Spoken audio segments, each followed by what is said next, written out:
આપણે બધાએ ક્યારેક ને ક્યારેક તો વિચાર્યું જ હશે કે આપણા દાદા-દાદી કે નાના-નાનીની જે વાર્તાઓ છે એ સમય જતાં કેવી રીતે ધીમે ધીમે ભૂલાઈ જાય છે. પેઢીઓથી ચાલતી આવતી એ બધી અમૂલ્ય યાદો જે આપણી પોતાની ઓળખનો એક મોટો હિસ્સો છે એ ક્યાંક ખોવાઈ જતી હોય એવું લાગે. તો આજના ડિજિટલ જમાનામાં આપણે વારસાને કેવી રીતે સાચવી શકીએ? અને આ સવાલ ખરેખર આપણા બધાના મનને સ્પર્શી જાય એવો છે. કારણ કે સમય તો કોઈના માટે રોકાતો નથી અને આપણી પાસે પરિવારની એ અમૂલ્ય વાર્તાઓને સાચવવા માટેનો સમય પણ ઓછો થતો જાય છે. પણ ચિંતા કરવાની જરૂર નથી. આજે આપણે આ જ સમસ્યાનો એક ખૂબ જ અનોખો અને શક્તિશાળી ઉકેલ જોવાના છીએ. તો ચાલો આપણે એક એવી દુનિયામાં જઈએ જ્યાં ટેકનોલોજી અને આપણી પરંપરાઓ એકસાથે મળીને કામ કરે છે અને આપણી પારિવારિક વાર્તાઓને એક નવું જીવન આપે છે. આ છે માય બુક. હવે આ કોઈ સામાન્ય એપ્લિકેશન નથી હો. આ તો એક આખો વર્કશોપ છે. એક એવું પ્લેટફોર્મ છે જે પરિવારના લોકોને સાથે લાવે છે, પેઢીઓ વચ્ચેના અંતરને ઘટાડે છે અને હા, આર્ટિફિશિયલ ઇન્ટેલિજન્સની મદદથી એ બધી યાદો અને વાર્તાઓને એક સુંદર પુસ્તકનું સ્વરૂપ આપે છે. માય બુકની જે સૌથી ખાસ અને રસપ્રદ વાત છે ને, એ છે એની ફ્લેક્સિબિલિટી.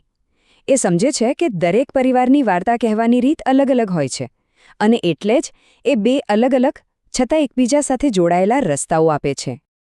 જુઓ, અહીં બે ખૂબ જ સરસ વિકલ્પો છે. એક છે ટ્રેક એ, જેમાં ઘરના વડીલ પોતે જ પોતાની વાર્તાના લેખક બને છે અને એને પોતાની રીતે રજૂ કરે છે. અને બીજો છે ટ્રેક બી, જ્યાં આખું કુટુંબ એક ટીમ બનીને સાથે મળીને એક સહિયારી વાર્તા બનાવે છે. એટલે કે પરિવારની પરિસ્થિતિ અને સંબંધો પ્રમાણે કોઈપણ રસ્તો પસંદ કરી શકાય છે. પણ આ બંને રસ્તાઓનો પાયો એક જ છે. અહીં એઆઈ એટલે કે આર્ટિફિશિયલ ઇન્ટેલિજન્સનો ઉપયોગ ખૂબ જ સ્માર્ટ અને નૈતિક રીતે થાય છે. જરા વિચારો, નોટબુક એલએમ જેવો સાધન વેરવિખેર યાદોને એક વાર્તામાં ગોઠવવામાં મદદ કરે છે, જ્યારે કેરેક્ટર.એઆઈ જેવા ટૂલ્સ વાર્તાના પાત્રોને જીવંત કરી શકે છે. પણ યાદ રાખજો, આ બધું માનવીય જોડાણને વધુ મજબૂત બનાવવા માટે છે, એની જગ્યા લેવા માટે બિલકુલ નથી. તો ચાલો પહેલા ટ્રેક એને થોડો ઊંડાણથી સમજીએ. આ એ યાત્રા છે જ્યાં વડીલ પોતે જ પોતાની કલમ અને પોતાના અવાજથી પોતાના જીવનની ગાથા લખે છે. હું મારી વાર્તા કહું છું, મારો પરિવાર સાક્ષી બને છે અને પ્રતિભાવ આપે છે. આ વાક્યનો અર્થ બહુ ઊંડો છે. આ ટ્રેક એનો આત્મા છે. અહીં વડીલ પોતાની વાર્તાના માલિક છે અને પરિવારના લોકો તેમને માન અને પ્રેમથી સાંભળવા માટે અને એના સાક્ષી બનવા માટે ત્યાં હાજર છે. તો આ આખી પ્રોસેસ કેવી રીતે કામ કરે છે? જુઓ, આ 8 અઠવાડિયાની એક સફર છે જે 4 મુખ્ય તબક્કામાં વહેંચાયેલી છે. શરૂઆત વડીલના પોતાના હેતુથી થાય છે, પછી એઆઈની મદદથી કલાકોની વાતોને શબ્દોમાં ઉતારવામાં આવે છે. ત્યાર પછી પરિવાર સાથે એ વાર્તાના કેટલાક અંશો શેર કરવામાં આવે છે અને અંતે માય બુકનો એક પહેલું વર્ઝન તૈયાર થાય છે. હવે આવે છે ટ્રેક બી, જે આખી વાતને એક અલગ જ લેવલ પર લઈ જાય છે. અહીં વાર્તા કહેવાની પ્રક્રિયા કોઈ એક વ્યક્તિનો પ્રયાસ નથી, પણ આખા પરિવાર માટે એક ઉત્સવ બની જાય છે. અમે અમારી માય બુક સાથે મળીને બનાવીએ છીએ.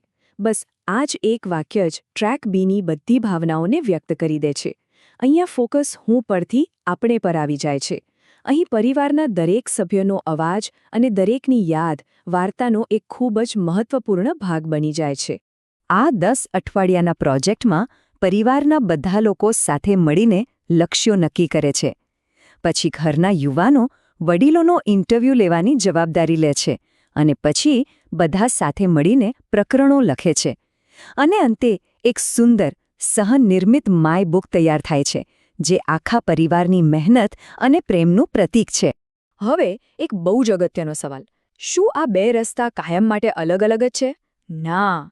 અને એ જ તો આની સૌથી મોટી ખૂબી છે. આ બંને રસ્તાઓ એકબીજા સાથે જોડાયેલા છે, જે પરિવારોને પોતાની જરૂરિયાત મુજબ બદલવાની પૂરી સ્વતંત્રતા આપે છે. આને એક પુલની જેમ સમજો. માય બુક પરિવારોને એક રસ્તા પરથી બીજા રસ્તા પર ખૂબ જ સરળતાથી જવાની સુવિધા આપે છે. જરા વિચારો, કોઈ વડીલ ટ્રેક એથી એકલા શરૂઆત કરે અને પછી એમની વાર્તાથી પ્રેરણા લઈને આખો પરિવાર આ પ્રક્રિયામાં જોડાવા માટે ઉત્સાહિત થઈ જાય. આ બિલકુલ શક્ય છે. તો આખી મહેનતનું પરિણામ શું? અંતે શું મળે છે? શું તે ફક્ત એક પુસ્તક છે કે પછી એનાથી પણ કંઈક વધારે, કંઈક વિશેષ છે? આ ફક્ત એક પુસ્તક નથી, આ તો એક ખજાનો છે જે દરેક માટે અલગ અલગ ભેટ લઈને આવે છે. વડીલોને પોતાની વાર્તા પર ગર્વ અને નિયંત્રણ મળે છે. પરિવાર માટે એક જીવંત વારસો તૈયાર થાય છે. અને ઘરના યુવાનો નવી ટેકનોલોજી અને વાતચીત કરવાની કુશળતા શીખે છે. ટૂંકમાં આ પ્રક્રિયા સંબંધોને મજબૂત બનાવે છે અને યાદોને અમર કરી દે છે. તો અંતે બસ આ એક જ સવાલ: આપણા પોતાના પરિવારમાં એવી કઈ વાર્તા છે જે કહેવાની રાહ જોઈ રહી છે? કદાચ માય બુક જેવી કોઈ પ્રક્રિયા એ વાર્તાને જીવંત કરવા માટેની એક ચાવી બની શકે. આપણી વાર્તાઓને વિસરાઈ જવા ન દેવાય.